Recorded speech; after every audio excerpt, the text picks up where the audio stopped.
tayong nakuhang Laserdisc at ito po ay napakatagal ko na pong hinahanap nito. Ito pong Laserdisc na to, medyo marami-rami naman po ako nakikita, kaya lang karamihan po maraming damage, hindi po siya maganda, hindi po mint.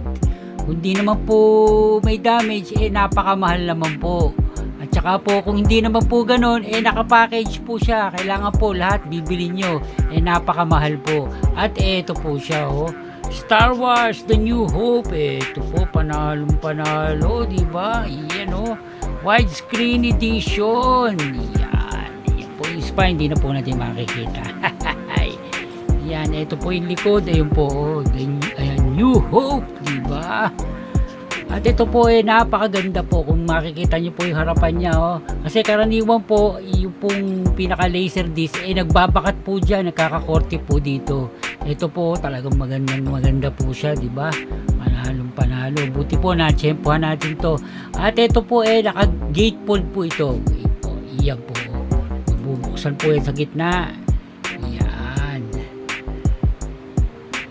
Panalo. Ito po, yan po si Darth Vader at meron pong Starfighter po dito sa ilalim. Yan. Panalo. Sa mga hindi pa po nakakakita ng Laserdisc, ito po siya. Wait na po, kunin natin. At yung pinaka-disc po napakaganda. Wala po siyang kahit isang gas-gas. Malinis na malinis po. Iyan parang bago.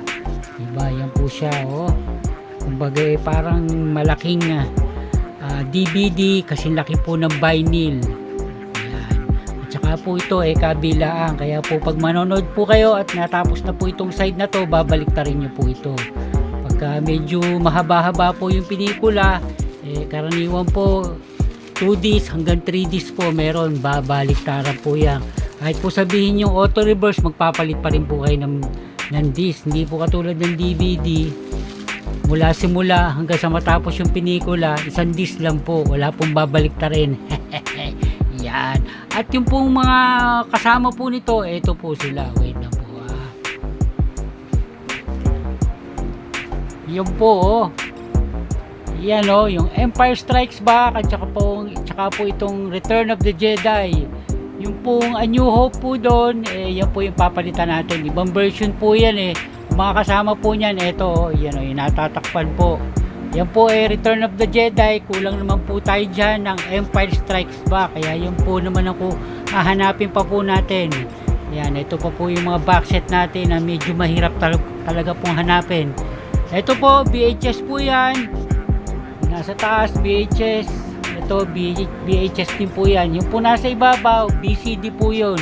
At ito po ang pinakamahirap sa lahat na hanapin. Yan po CED.